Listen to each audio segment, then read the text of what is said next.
All right, folks, welcome back to another episode of Fresh Juice, an indie game podcast. I'm one of your hosts, Tommy Fresh, and joined as always for episode 98, it is Matty. Juice.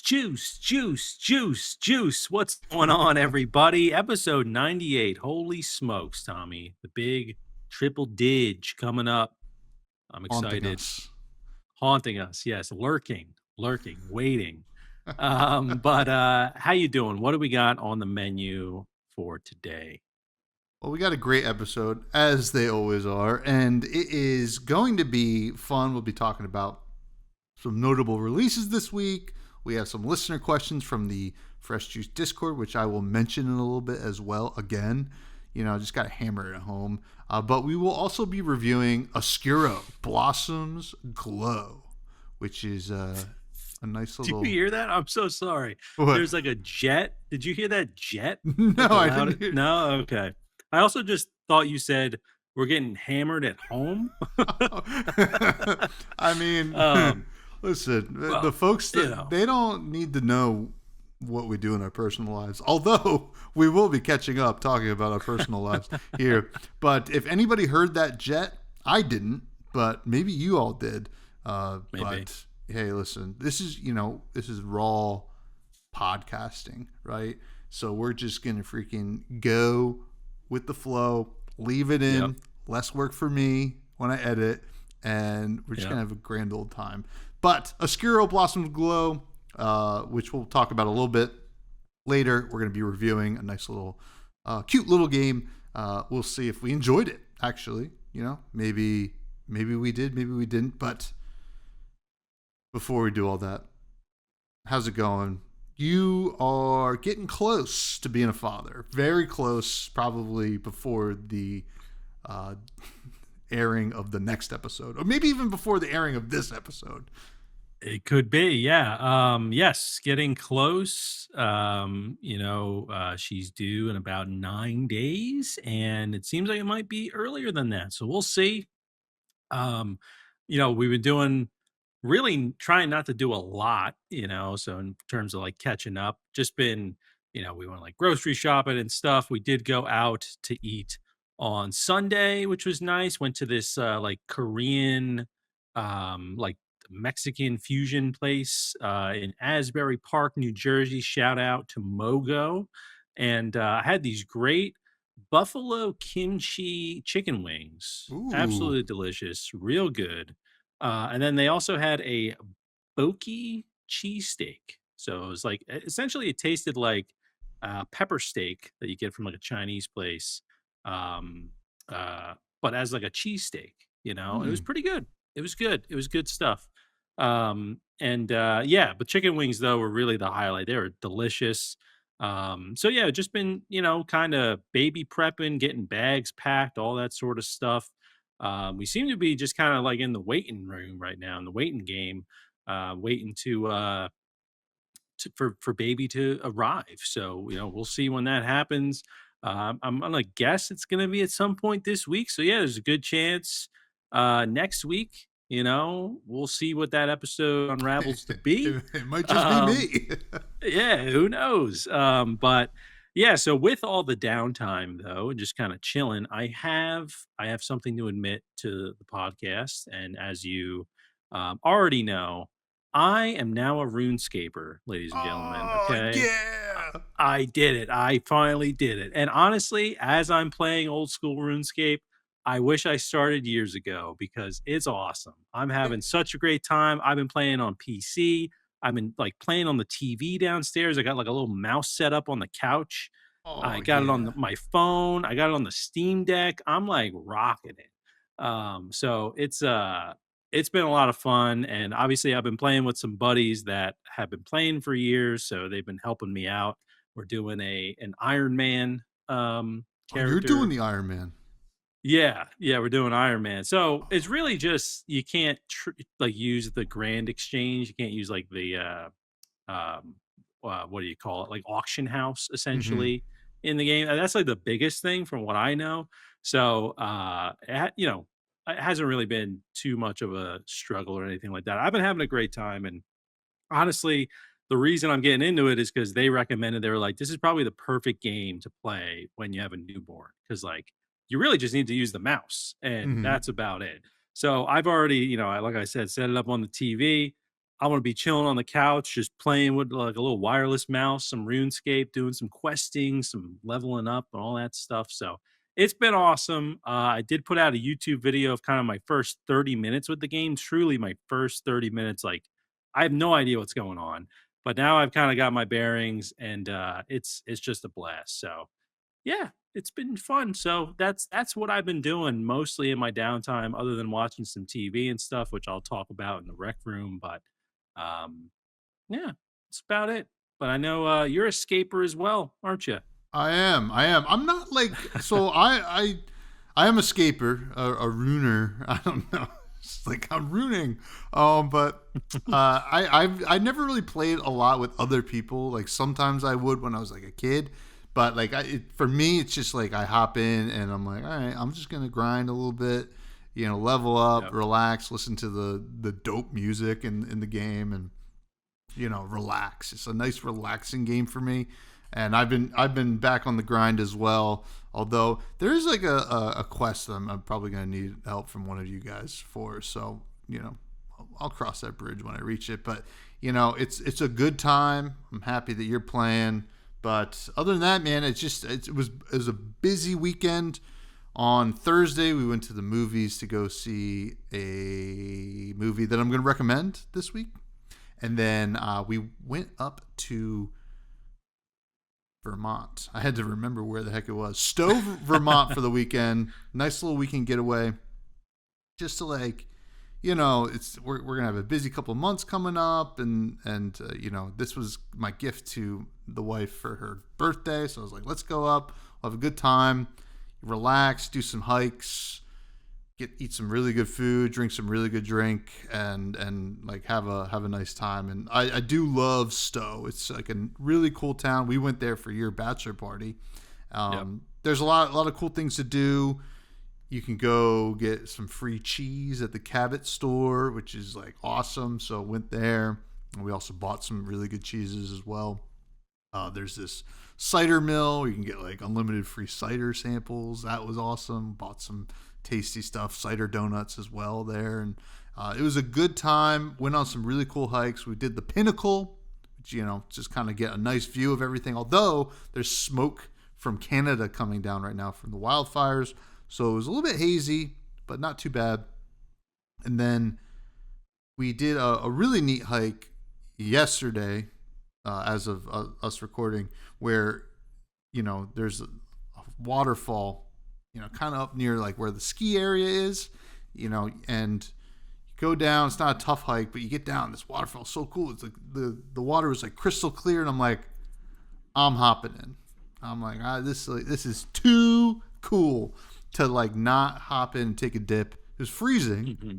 It was definitely freezing, but I was in my underwear taking a swim, and I was like, I tell you what, once you get used to that cold water, it heals you. There's something in there. I'm like, holy smokes. I'm like, I'm feeling closer to nature. I'm feeling like good. I'm good. But I will say the come down from all that sucks, because then you're like, I have work this week, which is brutal. But it was a good time.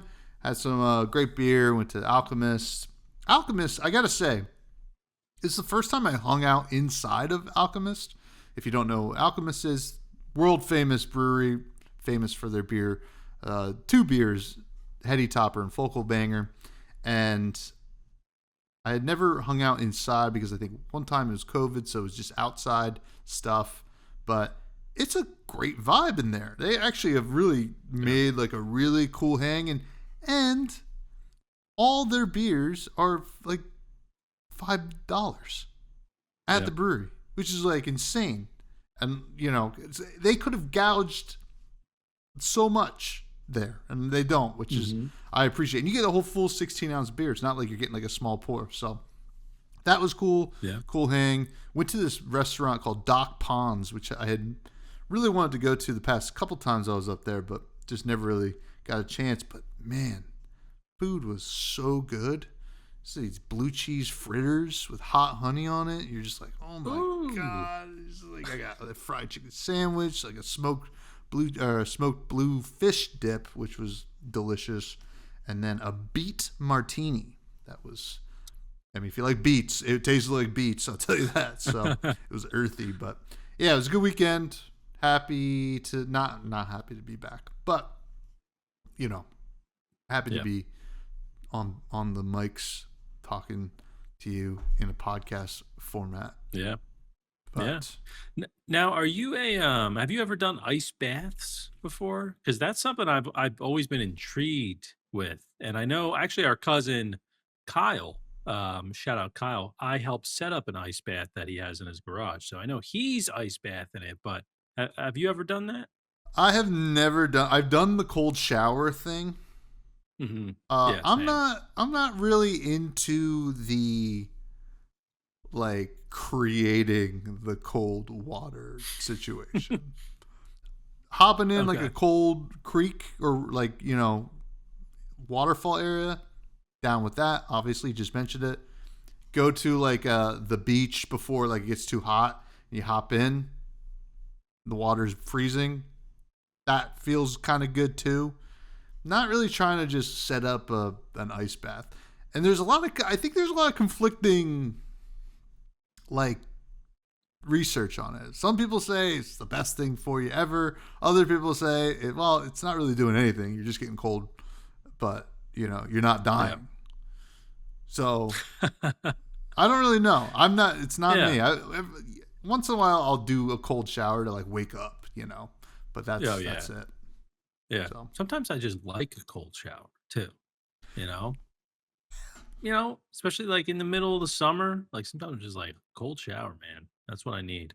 But yeah, I was just curious, I've seen like people, kind of swear by the ice baths. And I'm always just like, I don't know if I can push myself through the first time, and like have it be like a daily kind of thing. I'm like, I just don't know. I'm like afraid like I'm going to have a heart attack, if I like were to do it. I don't know. But it does. I mean, like it would be very tempting, kind of what you said, where if you kind of just stumbled upon, this like crystal clear kind of thing to jump in nature, I would be tempted to hop into there. It was so nice. The wife did not go in. She dipped her feet in. But listen, we'll get her in there next time. And you know what they say about the ice baths though, is that the hardest thing about them is making sure you post about it on Instagram every time you take one. That's what I've heard. So, but listen, believe it. Better believe it, pal. But we got a great episode for you. Some news real quick.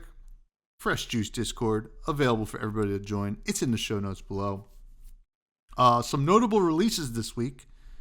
Thank you for grabbing these for me, Matthew. Passant, a chess roguelike. Yeah. What's the deal with that? Yeah, so I know we've played a few chess games in the past. This one actually had a good amount of follows on Steam, so it seems like decently hyped up. But it says Passant is a chess roguelike that changes all the rules, progress through challenging rounds while collecting powerful pieces and game-changing items to seize victory.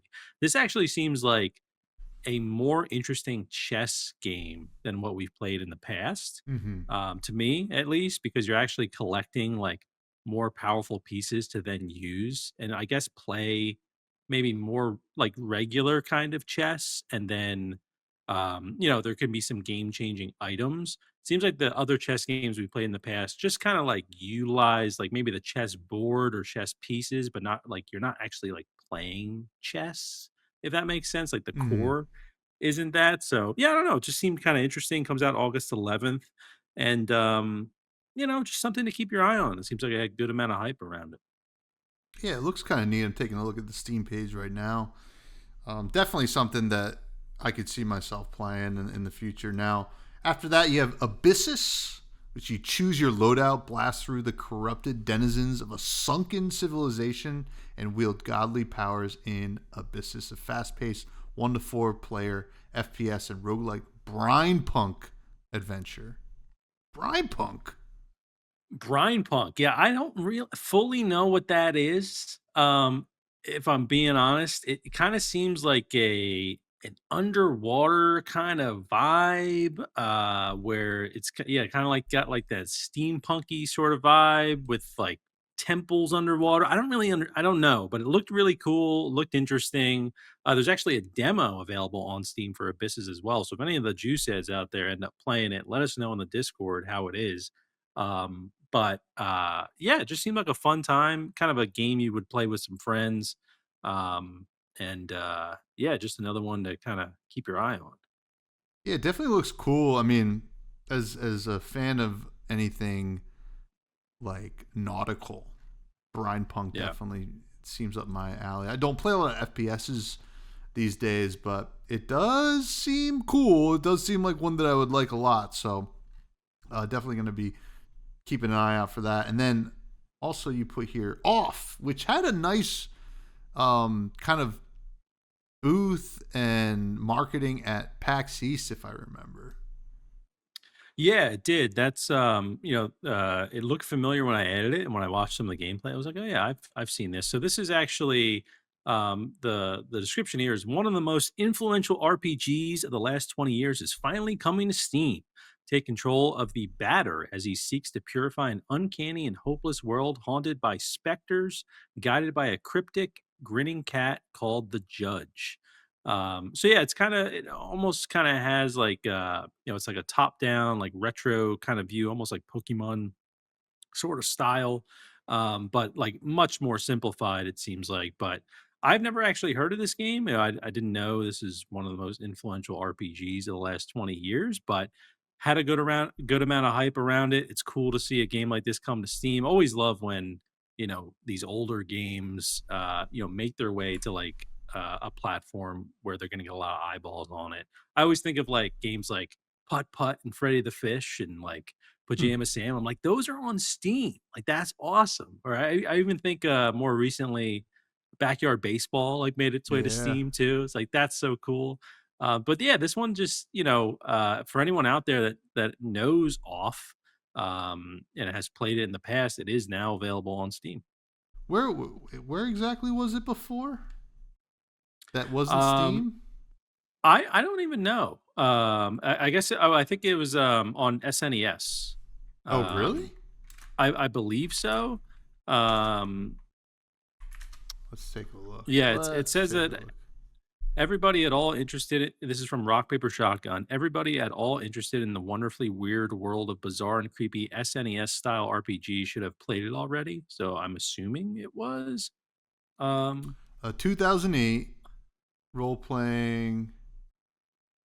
Where did it engine? Oh, it was originate. on R or no platforms. I guess it was just on Windows. Oh, it looks like it. Yeah.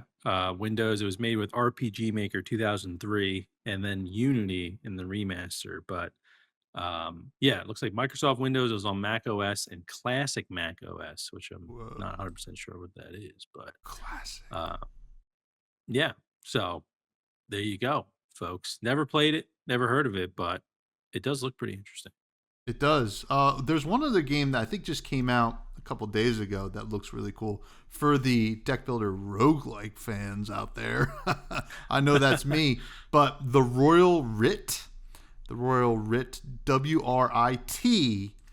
looks like a pretty interesting lane based deck builder um, that has a really fun, kind of childlike art style.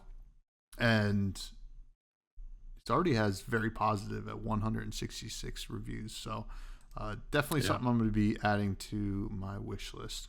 So yeah, some cool stuff coming out this week. But speaking of like a childlike art style, we got to talk about the game that we're reviewing this week, which is Oscuro Blossoms Glow, which is available on Steam and PS5, developed and published by Hongo Neon, and the price is $5.99, and on Steam it's on sale for 15% off until August 16th, which I think it brings it down to just over $5. So in this game you join Celine in a charming platforming and puzzle adventure where her ability to absorb and emit light from various flowers is key to activating mechanisms, overcoming obstacles, and navigating through environments that adjust depending on how you wield the light. So you hop into this game. I'll talk a little bit about the gameplay. And right away, very simple mechanics, right? You are just running around like a regular platformer, and you have your jump button. You can climb stuff. You can push stuff, with a button. I think it's I was playing on the Steam Deck, so I think it was B.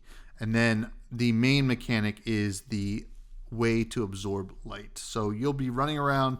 You'll see flowers that are emitting light, so you can usually absorb from there, and you can have one thing of light at a time, and then you can go use that light and put it at a different set of flowers, usually indicated by a ... kind of like ellipses style circle, and the light will interact with things in a way to help you solve these puzzles, right? You start off with pretty simple puzzles, and then as you go through, you will find a little bit more difficult stuff and different ways to use the light. Now, this is not a terribly long game. I beat it in maybe 2 hours of gameplay, maybe 2.5. I think you could probably beat it even quicker than that. But, I think it works in its favor because you can kind of start to feel that it's going to be hard to create more challenges with this main mechanic. And once you kind of get to that point where like, okay, this is the extent of what you can do with this, the story wraps up and you beat the game. So I think most of all, like I enjoyed these puzzles. They were relatively easy. There was some figuring out to do, which I enjoyed as well. I think I only got stuck once, and I just didn't really realize that I can go back and grab more light. Because there's some puzzles where, and this isn't really a spoiler, but there's some puzzles where you're going to have to like plan out how you place this light orb in a level. So that was fun. I think it wasn't so challenging that I was getting frustrated, but there was a decent amount of challenge with some stuff. And I think mechanically it's very simple, which is fine, but there are some things like when you're climbing up a vine instead of a ladder or whatever, it's unnecessarily slow. I thought that was a little weird, and there are some challenging puzzle platforming aspects later in the game where you see why they wanted you to go slow up the vines, and you're like, oh, okay. Seems weird to like make it slow the whole game for just one thing, where they could have probably found a different way to do that. But that's really the only real issue I had with the gameplay. I think it was cute, sweet, and to the point, and made you think a little bit, but not to the point where you're like, okay, I really gotta like settle in. It was definitely an easier going game in terms of the puzzle aspect, and there was some fun platforming, levels or rooms, because you kind of go room to room, that I did find to be pretty great. Just nothing like Celeste level, but honestly, for what this game was, I was like, oh, it's kind of nice to have a little bit of a platforming puzzle to figure out as well, and not just this light mechanic.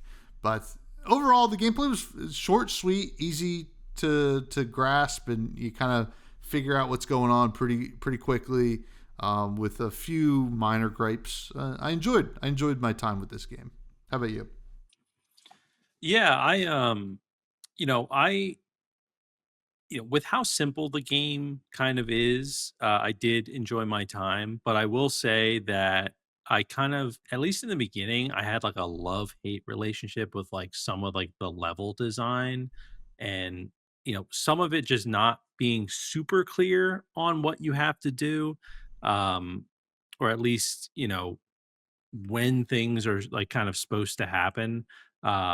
Like for example, like what you're watching on screen right now, I have no idea, and maybe this is like user error. It totally could be, but like is there a is there something hinting at how to solve this puzzle? For those that are not watching, essentially you're like on top of, I guess, a giant like caterpillar kind of thing, and you're like pulling down these worms, I guess, and you have to pull them down in a certain order a few times in order to like progress to the next room.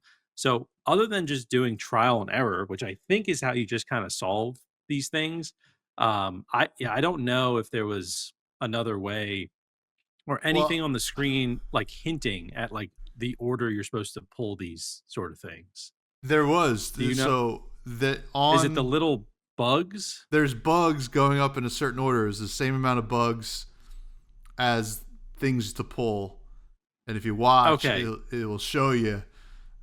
Um, because I was looking at that and I was like, "Well, that doesn't," it didn't at the time. I was like, "This doesn't even make sense with how I'm pulling these things," but maybe I just, kinda missed, like, the timing. But I guess that had happened, like, a few times where I think, at least for me, like, I didn't realize that the game was trying to give me a hint to something, and usually I'm, like, pretty good at picking up on that stuff, like, I've played enough Zelda, to, like, know when, like, there's, "Oh, like, this is the pattern you have to do," or, "These are the symbols you have to hit in this, like, particular order," or, like, whatever it is. So, again, that's, like, user error, right? But I do think, like, it does kinda speak to maybe just, like, improving the level design, like, a little bit. Um I do agree about, kinda climbing, being a little slow, and, I did get to a point where I thought that that was a little useful. I don't you got further in the game than me, or, you beat the game. I did not end up finishing it, but, um, I did think it was a little, it felt a little, like, unresponsive at times, especially with, like, jumping. Like, there were, like, times where I was like, "Okay, I definitely jumped here," and instead my character just kinda ran off the platform.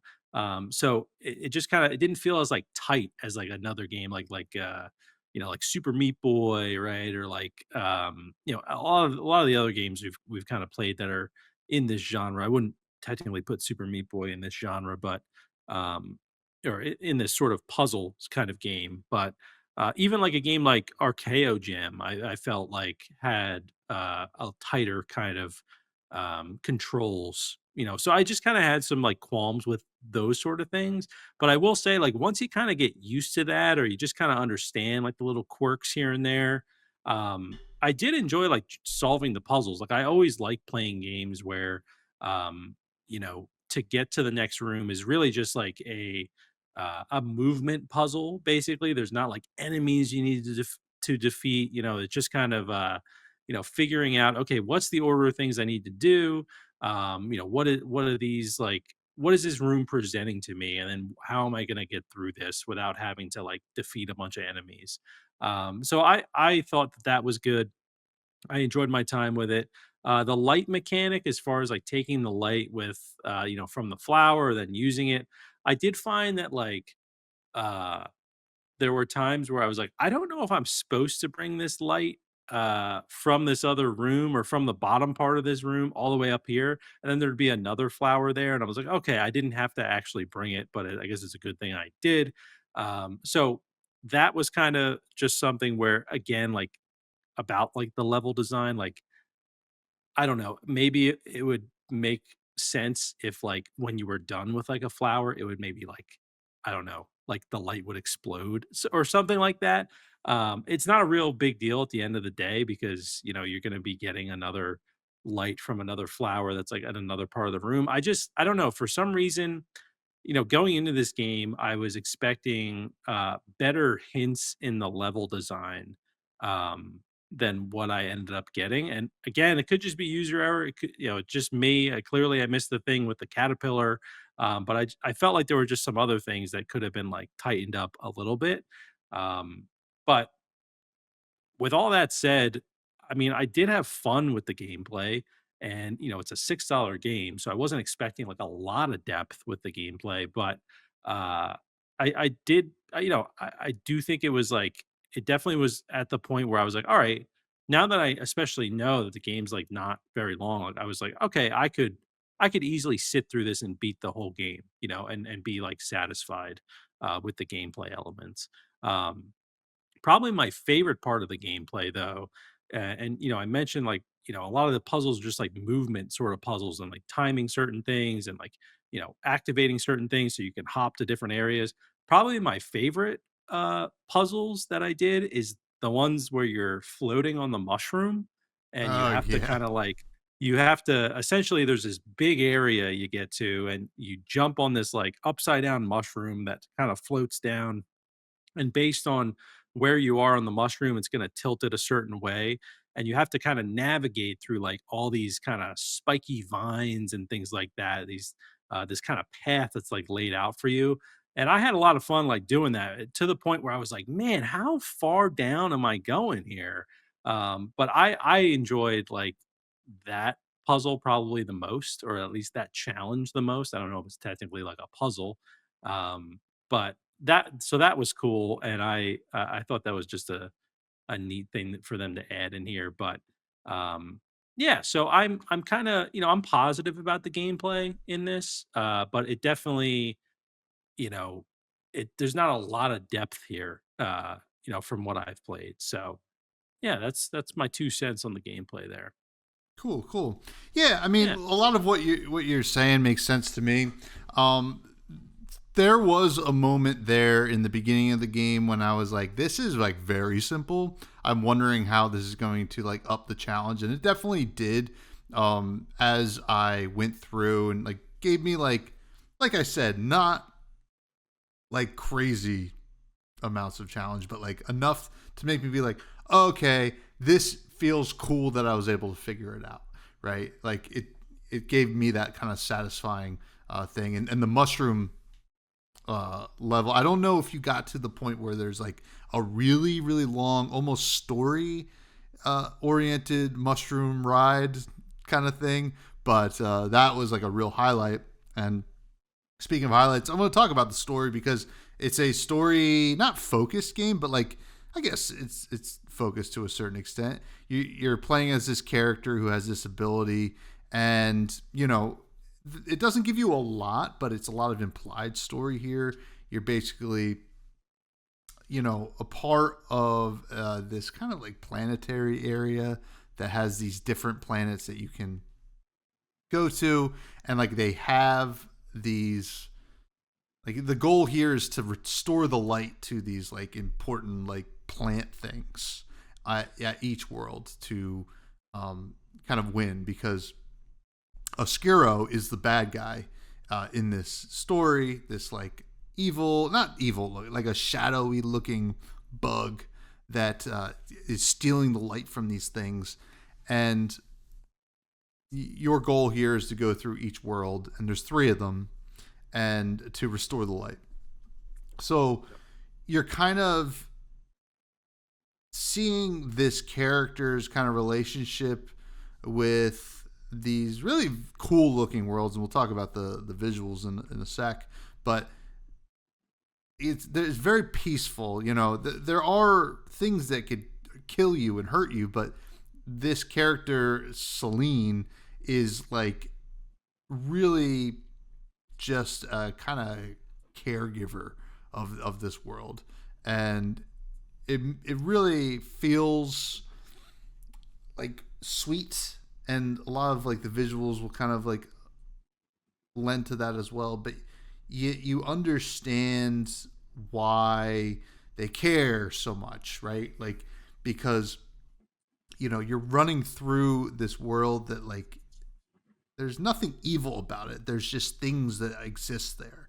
And you're just trying to make sure that even though some of these bugs and stuff like that can kill you, you're trying to restore the light. And you don't really know what the deal is with Oscuro either until the end. But I felt like going through, you don't get a lot of actual story, but you get this implied story.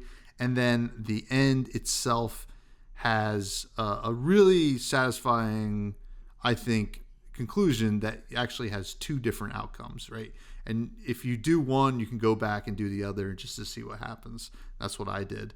And another highlight in this story is just you, and I mentioned it, that mushroom. There's a scene, like you're just kind of going through this. It's like a playable scene, kind of, but also like at one point it like takes over as like a blended cutscene. Like it never feels like you're getting sent to a cutscene, but you just can't continue to move your character. And that was a huge highlight because you kind of see this world, and and you get to like feel like how big it is and how small you are compared to it, but like it gave like really good vibes, I felt like, and I was like, oh wow, this is pretty cool. So I really liked the story. It was really impressive that they are able to make this, and I'll mention it in the visuals, but like children's storybook, like picture book, like vibe, right? Not high stakes really, but very sweet, and you get to explore this really neat world. So, big fan of the story here. Yeah, those were a lot of the vibes I got as well. Now, like, you beat the game, so you've got more to kind of say about the story, but yeah, very like lighthearted, pun intended. And just being kind of this character that wants to like restore light to like these planets. And then, you're kind of like chasing this Oscuro, like dark kind of being. Um, was just kind of a interesting thing to be like, okay, what is this? How is this going to kind of unfold? So I did enjoy the story. I don't really have a lot of notes on it just because I did not beat the game, and it is like a story driven kind of game. But getting through, like, I played like an hour and a half of the game. Uh it definitely has an interesting story that kind of like wants you to keep playing, wants you to kind of unravel the story and see what's kind of going on.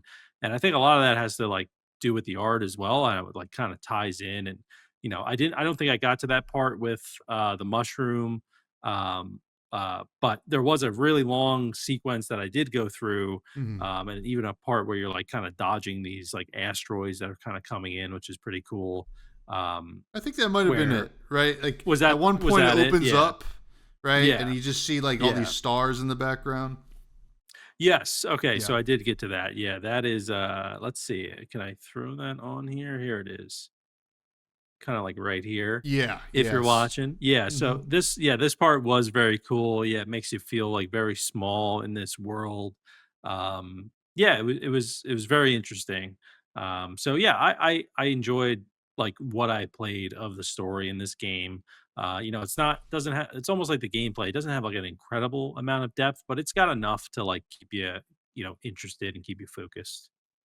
Yeah, and I felt the main villain here, Skiro, is a complex kind of villain because, and we'll talk about the visuals now, because like when you look at this bug, it doesn't look evil. It just looks dark and like maybe a tiny bit sinister, but you know you have to like come to terms with, well, why is this villain doing this? Because a lot of games or just even stories in general, sometimes they're just like, oh, they're evil because they're evil, or they're the bad guy because they're the bad guy, right?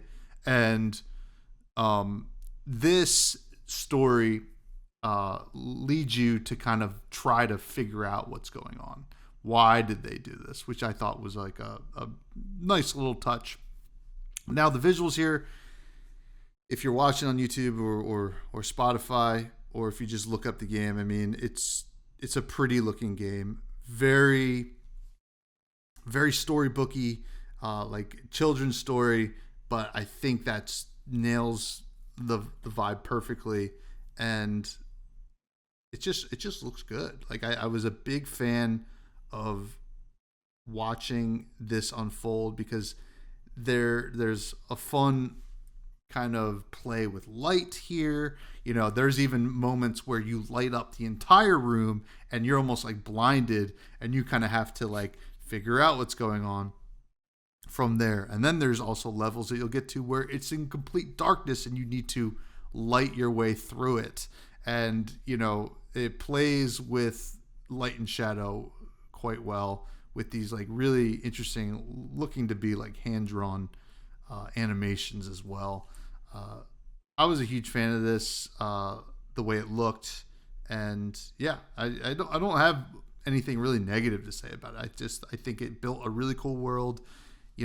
Going back to that scene where you're falling on the mushroom, you're going from one world to the other, and rather than you're just like getting in a spaceship and going to the next planet, it's like it gave you a really unique way to kind of like transition from one planet to the other, and I thought that was pretty neat. But what were your thoughts? Yeah, I'm with you. I don't really have anything negative to say about the art here. Like, it's got a lot of depth to it, and actually, in the kind of description of the game I have here, it does say a world full of hand drawn illustrations. So it is hand drawn. And it says, immerse yourself in a storybook universe brought to life by hand drawn art and textured hues. Each enchanted plant and creature contributes to a vibrant, naturally evolving world. So yeah, it's just an incredible amount of talent, to create these sort of worlds and these levels. They really embrace like the light aspect as well. There's like so much contrast between like kind of the darkness of like what's around the level that you're in, and then certain things you can even see like in the level right now. There's like these hanging things that are in the background that don't really serve any purpose other than just like creating this like interesting environment. But then you also have like these bubbles that you're interacting with. Like there's just so many cool, lighthearted things, like very much like you said, like storybook kind of vibes here. And it also does a great job with like color. There's certain things that you interact with, like you bounce on, right? They're purple, like the mushrooms that you're floating down on. There's like bright white. Like they do a really great job of like making it seem like fun and interesting. And like if you were like showing this to like a kid, they would be like glued to the screen, right? Because of just how interesting everything looks and how like light and just fun everything is. So yeah, I really enjoyed the art with the game. I think they did a fantastic job, even with like some of the the enemy designs. So it's easy to understand what exactly like this enemy's going to do based on like what they look like. It's easy to see like these, oh, there's certain things that'll hurt you, right? Because they're like this bright red color. They just did like a good job with everything art wise in the game. I have like no notes and no issues with anything they did. Yeah, and then leading into the sound design, I think it was good.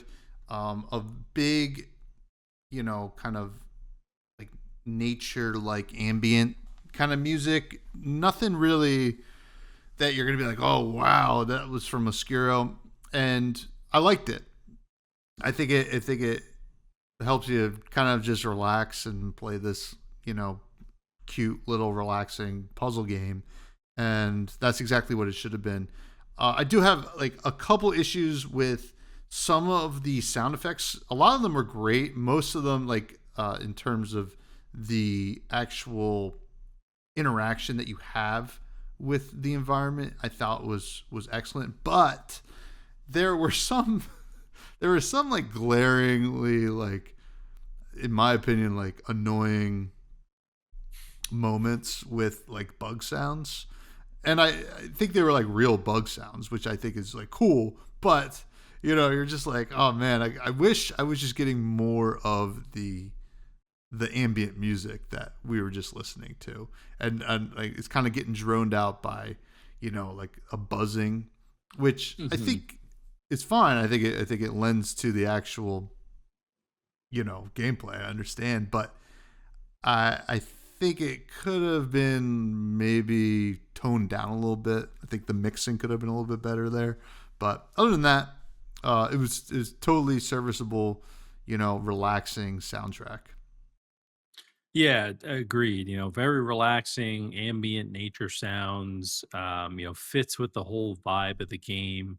I did also like with the bee. There's like a bee. I think it's a bee that you interact with. Like, yeah, the buzzing is like a little awkward with that one, and I'm sure there's some other creatures that you came across that are similar kind of thing to that, but um yeah, the sound is fits the gameplay really well. Didn't really have a lot of notes on this either, just because it is very ambient nature kind of sounding. I don't think I can actually play it with the current setup that I have here, fortunately. But it's not unique to this game. I'd say I probably I feel like I've heard these sort of like soundtracks with like other games, right, that we've played where it's very similar of this ambient nature noise. But I don't think it needed to be anything like totally incredible with a game like this. I think the story, the gameplay, the art is really like the main focus here, and all the sound had to do was just not be awful, right? And Yeah. it would still be fine, still be a fine experience. So yeah, that's what I'm thinking about the sound here. Cool. And in terms of performance, I played this all on the Steam Deck because I was on vacation, and it worked totally fine. I didn't have any real issues. How about you? Yeah, no issues. I just played on Steam on the PC. It also is on PS5, but I imagine since it ran fine on Steam Deck, it's probably going to run, totally fine on PS5 as well. Definitely not a resource intensive game, so no issues from my side. Cool, cool, cool. And that brings Yeah. us to our rating. Our rating system is as follows. Our best games are certified fresh juice. These are our Baltros of the world. A steal after that. These are games like The Cub, Get on Sale. These are games that, aren't perfect. They have some issues, but if it's on sale, you might want to pick it up. These are games like Wizard with a Gun, Hellskate. After that, we have Manager Special. These are games that we would not really recommend unless it's like free to play or a deep discount, or you're just like really into that genre and you can't get enough of it. And then finally, after that, is Spoiled Milk games we do not recommend. Matthew, what are you going to give Oscuro? I am giving Oscuro Blossom's Glow I'm giving it a low steal. I think that, it's a $6 game. I think that it delivered on being fun and interesting, great art style, not the most in-depth gameplay, but you're not really looking for that with especially like, a simple like puzzle platformer like this one. Um and yeah, I just think it's a game that I would definitely recommend to people if they were looking for like, a puzzle platformer on a budget. I'd be like, "Oh, check out this game." Like I haven't beaten the story, like, apparently there's an interesting ending there. So yeah, I'm giving it a low steal. I think it's worth the price. So that's what I'm going with. What about you? Yeah, I think I'm going to give Oscuro Blossoms Glow a high steal, actually, because I really enjoyed my time with it. And I felt like the story for just like such a cheap game uh, really overperformed for me. And it's something that I would like to see more of, this kind of storytelling in similar games or just in games in general. And I just really kind of fell in love with it. I felt something at the end, which was good, but it just had a couple issues that I had, and I think that going forward, I would like if this team did some more, kind of focus on like nailing everything, and this game was pretty close. It just didn't quite get there to the certified fresh juice territory. But that being said, this is a steal. This is a nice little game to play. And I think you could play this Yeah. with your kids. I think it'd be great for the kids. It's not violent. It looks pretty, and I think these puzzles are easy enough for anyone to kind of, approach and figure out. But a nice little packaged game here. Yeah, and first it looks like first game from this studio as well. So definitely a really strong start, I'd say, and I'd be interested to see what else they kind of come up with. Yeah, no doubt, no doubt. Next week, uh, at least one of us will be reviewing Hellbuilder, I think. Yeah, so we will see what happens for episode 100 as well. We do have some listener questions. These come from the Fresh Juice Discord. It's in the show notes below. First one comes from K Moore, who asks, what horror movie or horror world, TV/movie or games seems like the easiest to survive in? Think things like Walking Dead or The Quiet Place. Oh man, okay. What horror world TV, movie, or game seems like the easiest to survive in? I don't really. All right, I don't play a lot of horror games, and I don't watch a lot of horror movies or TV shows.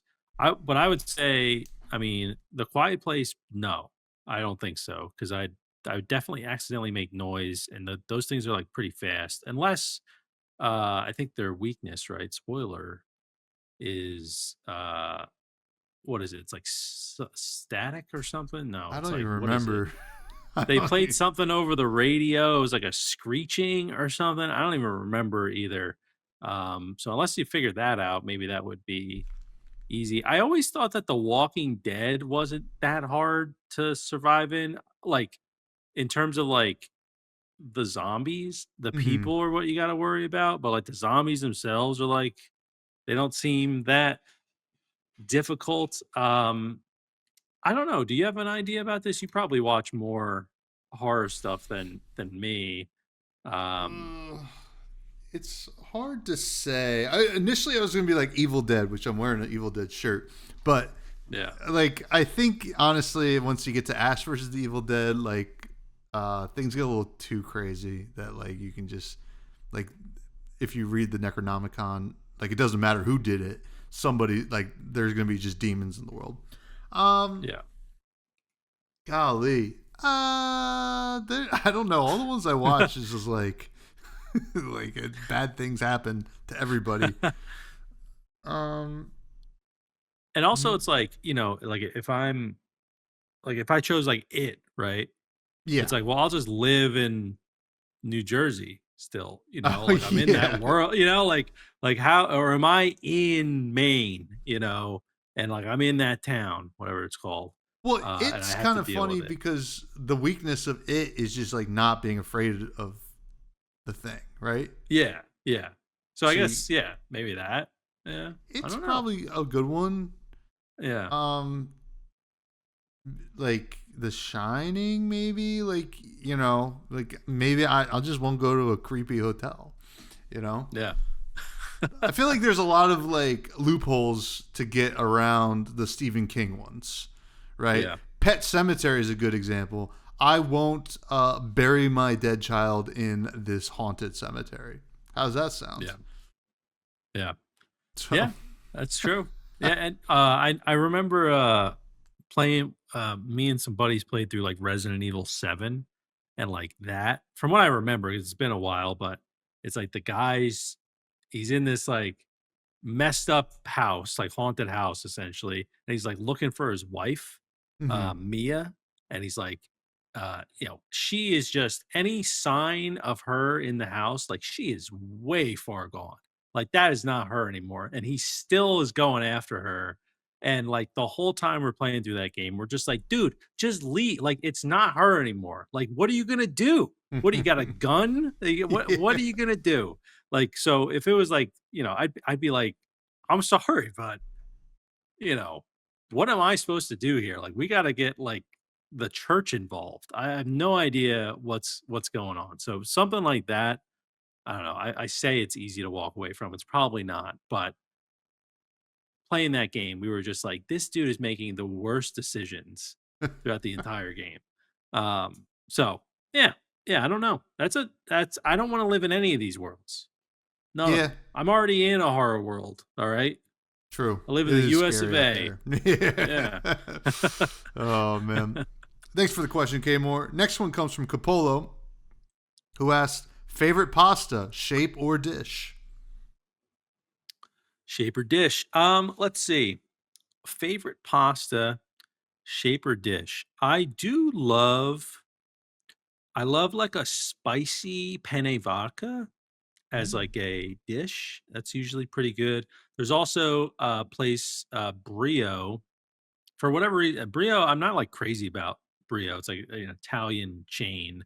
But they make like they make like I don't even know. They're like I forget what the pasta's called, but they're like it's like little pockets of cheese and it's in like vodka sauce and they're so good. They're like delicious. Like I love when like a ravioli kind of situation where like there's just cheese in the pasta. Mhm. And I love vodka sauce clearly. Um, but I'm also like if it's like at home thing, and these are probably not I don't know if these are my favorite pastas, but I love like angel hair pasta Oh, with yeah. like pesto and a little ricotta on there, and you mix it up. I just love that for whatever reason. Maybe like a dollop of, just like a tomato sauce, just get a little bit in there, something like that. But angel hair is probably my favorite pasta. I just love angel hair, so had some today actually for lunch, so there you go. Nice. Yeah, it was good. But Yeah, what about you? I mean, angel hair is the mouthfeel goat in my opinion. If like that is it, that one feels so good to eat, right? And that one's like my like if it's like an olive oil based kind of sauce, like nothing like usually not with tomato sauce for me with angel hair, but pesto probably is sounds pretty good too. But like yeah, something about angel hair. I love orzo. If I also like am Yeah. in the mood for a pretty good mouthfeel. Yeah, like But little rice pastas, yeah, yeah. basically. Yeah, It's yeah. you know, it's doing double duty. It's like I'm a little bit of rice, I'm a little bit of pasta. And then I don't know, like a rigatoni is like a classic, Mhm. just good pasta, hearty. And then you can't really go wrong with the spaghetti, right? This is solid, Yeah. solid. Man, I feel like there's some like Fusilli Jerry.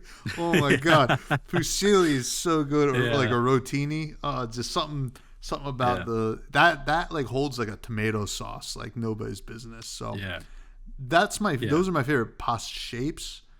Dish penny vodka is really great. Um, like an Ariata or Ariabata. I forget how to Oh, yeah, pronounce the it. Like, spicy, like, tomato mm-hmm. sauce, yeah, Like arrabbiata. mm-hmm. And then like maybe like clam pasta, like with like a white wine based sauce. Oh man, that sounds so good. That's usually with like a spaghetti or like a maybe like a fettuccine or something like that. Yeah, Um, um, Cheese. Hey, listen. I oh mean, it's technically pasta, mac and cheese oh, yeah. slaps. I mean, yeah, of course, yeah, mac and cheese, delicious. Um, Honestly, the only pasta sauce I've ever had that I don't like Alfredo sauce, not a Eh, fan. it's fine. Yeah, not a fan. Oh, I did buy like some guy I think they sell it at Trader Joe's, but he created the perfect pasta shape oh apparently. He did all yeah. his research or whatever. I had those. They're good, Mm-hmm. but like, I'm not going to go out of my way to get them, but they're Yeah. good, I'm Once they not become that like into pasta relatively, shapes. yeah. Yeah. Yeah. I gotta Pasta's change pasta. my answer. My favorite pasta dish is a carbonara, like a Okay. real carbonara. No cream in there. It's all eggs and cheese. Oh, with the freaking pancetta too. I think they use Yeah. pancetta or whatever meat it is. It's just so good. Yeah. My wife makes a banging carbonara. So actually, she hasn't made it in a while. So if you're listening, and I know you are, let's get it on the menu, babe. um, Next question comes from Bags, who asks, "Does music make you nostalgic for a particular time period in your life? If so, what songs or albums?" Yeah. I mean, definitely. It's tough to I feel like when I hear a song, I'll be like, "Oh man, I used to listen to this in college all the time," or I used to listen to this like, I forgot about this song. Like this was like all in middle school, like everyone was playing this. I always remember, um, they're not like songs I like listen to all the time now, but I remember 1985 by Bowling for Soup was like the middle school. I remember girls on the swings like singing it at recess. Like I don't know why. I just remember like they're just singing the song at like all of them at recess, all in unison. Um, I remember that. I also remember there's an album I used to listen to this one a lot in college because I usually have like late classes. It'd be like a 6 p.m. class, and then like I get out at like 9, and I'd just be like walking back to my dorm, like in Newark, like at night, which whatever. But I used to listen to this album on and on, and beyond. Mac Miller, I know Bags, you're a fan of Mac Miller.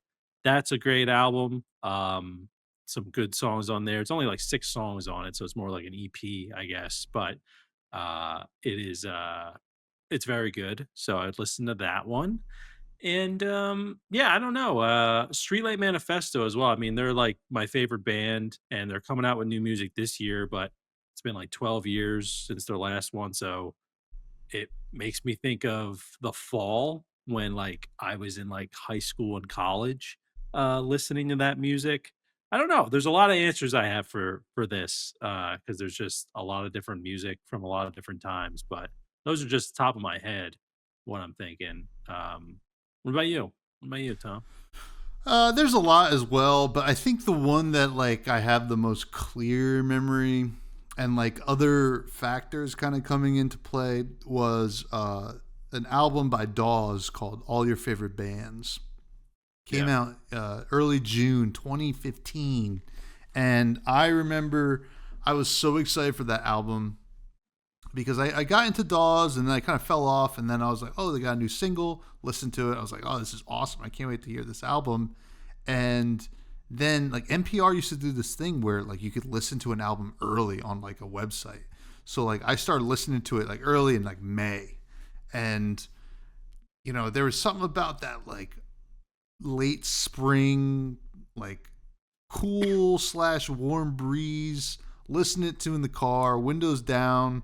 It was like, and I was like, man, this album's so sick. And then it came out, and I listened to it a ton that summer, and it was like a pivotal moment in my life.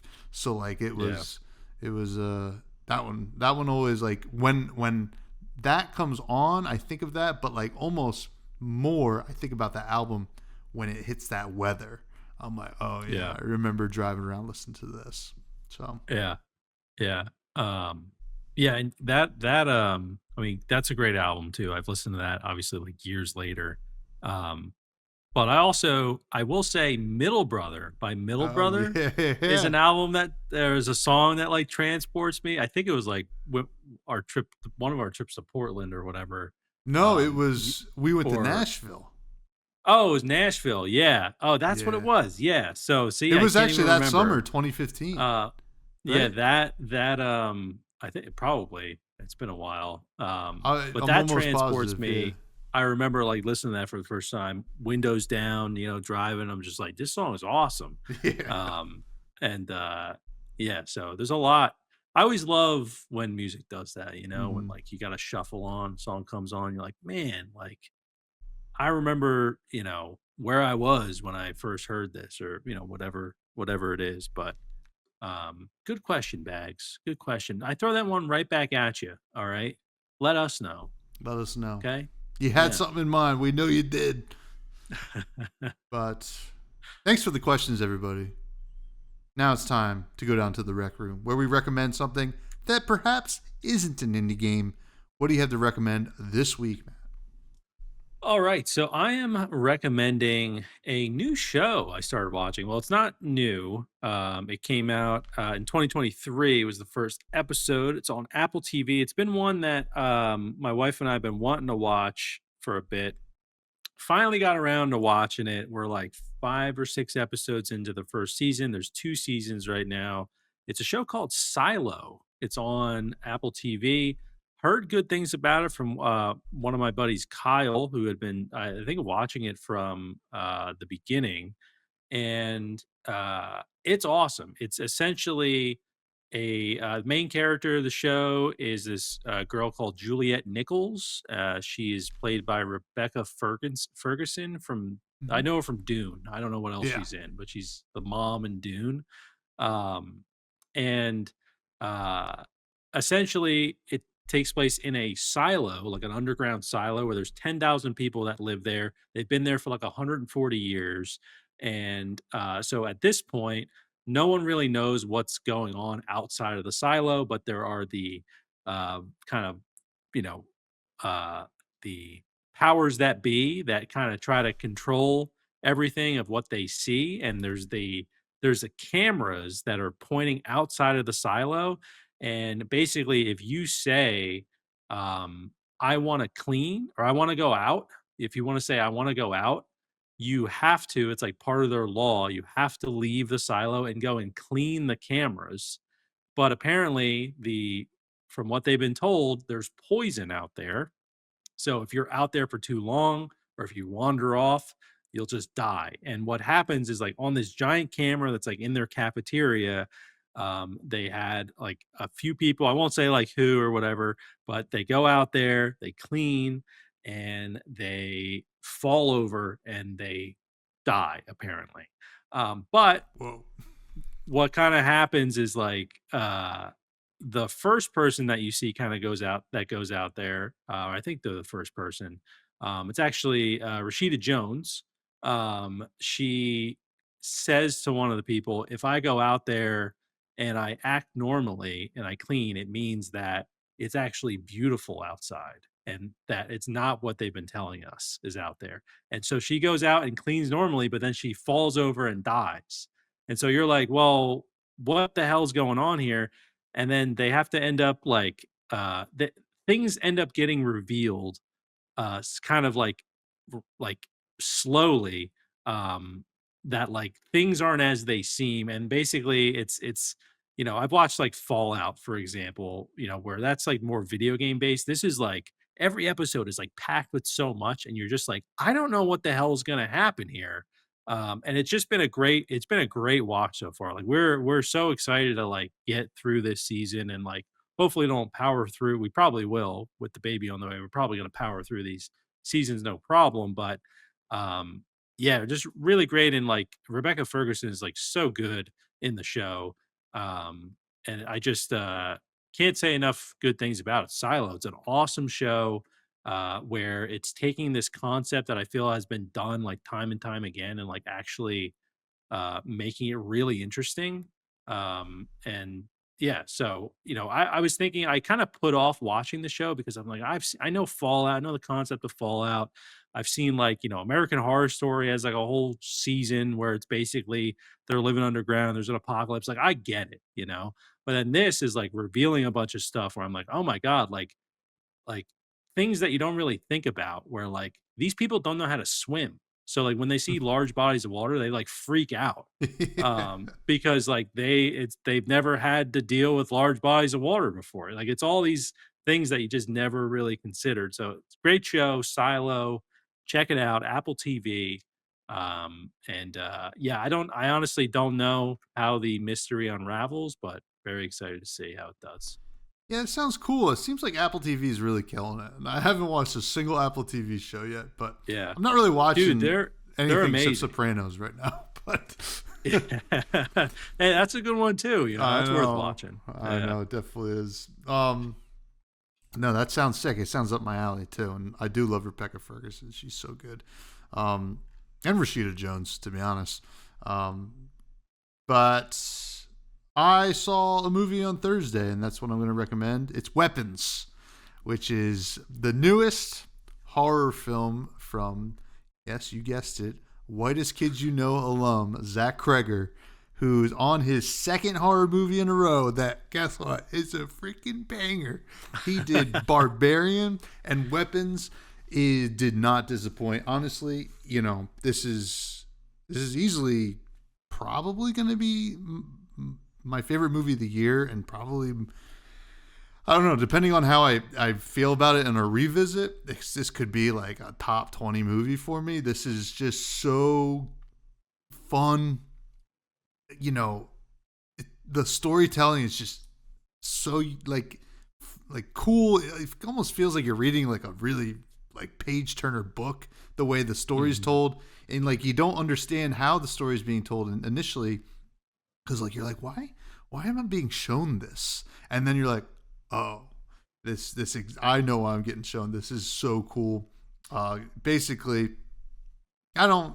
you should go into this movie like knowing as little about it as possible. But the movie's about a classroom where one night, all of a sudden, all the kids except for one kid and the teacher at 2:17 a.m. got up and just ran out their door and disappeared. And nobody knows where they went.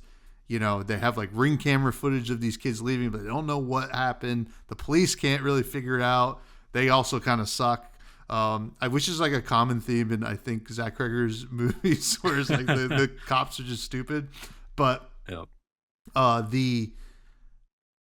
The acting's excellent. It's starring Julia Garner, who's from Ozark, and I think just played Silver Surfer. She was excellent. She played the teacher. Josh Brolin of, Goonies fame. I'm just going to think of the earliest movie I know him from. And No Country for Old Men is probably his best movie. Josh Brolin plays one of the parents. Excellent. Alden Ehrenreich, I think I'm pronouncing that right. The guy who played Han Solo in the Solo movie. Oh, it's going to be like Harrison Ford? No, yeah. That's how you pronounce it. Yeah, in the Solo to movie. be honest, and I remember, this is like a total aside, when the Solo movie came out, I just remember people being like, this guy's terrible Han Solo. Donald Glover did a great job as Lando Calrissian, blah, blah, blah. And I'm like, oh, okay, this all makes sense. I'm still going to watch the movie. I thought that he was a good Solo and that Donald Glover was not that good of a Lando, which I think is probably a hot take.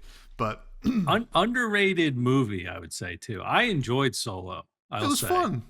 Yeah, it's just a fun Han Solo movie, I got while we're on it, Star Wars fans, you guys suck. I gotta say, just you guys are getting fed content all the time. Just enjoy it. Anyway, but there's two real stars of the show in terms of the acting here. This guy named Austin Abrams, which I've never really seen him in anything before, but he shows up and he's so good. And I just found out because Zach Cregger is directing the Resident Evil reboot, and Austin Abrams is going to star in it. He was really good in this movie. I'm hoping he's going to be really good in the Resident Evil movie. And then somebody I haven't seen in a movie since Uncle Buck is in this, and that person... John Candy? John Candy, he's back. He's back. He was never dead. Amy Madigan is in this movie, and she just is so, honestly, one of the best. I couldn't even believe it's I haven't seen this person in anything since 1992, whenever John Buck came out, or not John Buck, Uncle Buck. Joe Buck. She's the wife in Field of Dreams too, right? Or she's in Field of Dreams. Yeah. Which I think was the same. Probably the same era. Uncle Buck. Yeah, but she's excellent in this. So good. I was, it's not like I would say it's not like a paint by numbers horror movie at all. It's definitely scary and there's heavy horror themes, but at times you're like, this is a dark comedy. I'm laughing my ass off watching this. So, and which makes sense. Zach Cregger, because even Barbarian, laugh my ass. And I will say his muse shows up in this too for a hot second. And okay. Who people will recognize from Barbarian. So super good. I recommend everybody see it. It's weird, it's different. You're gonna be like, what the fuck did I just watch? And that is It's so cool, and there's a lot of nods to like classic horror in there too. You know, he definitely knows his stuff. But anyway, Weapons, check it out.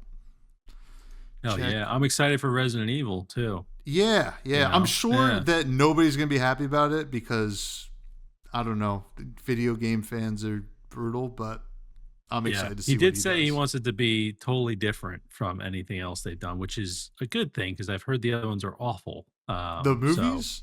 Yeah, they're weird. I mean, I was talking to, Lady Fresh about it. I was like, those movies are like, they reek of the 2000s, where it's like everything's shiny and sleek and like they want to be the Matrix, and you're just like, I don't know. Like, from what I know about the Resident Evil games, they're just like scary haunted house movies. So, we'll see. Yeah. But anyway, that's the show, folks. We'll see. At least one of us will see you next week. And you can continue to find me on Blue Sky, mostly at Fresh Blood Spot. I have another podcast called Fresh and Bloods, talk about a game called Flesh and Blood, trading card game. Check it out. Where can people find you, Matt? Find me at Matty Gorm on all the socials. I haven't been doing much because I've been baby prepping, but you can still reach out to me over there. And then we also have Fresh Juice Pod. Follow us on all the socials there for up-to-date news on the podcast. But Tommy, another great app in the books. Will I be Daddy Juice next episode? We'll see. Daddy Juice. And I could be Mommy Juice. I don't know. Well, that doesn't make any sense. We're cousins. With that, stay fresh and juicy.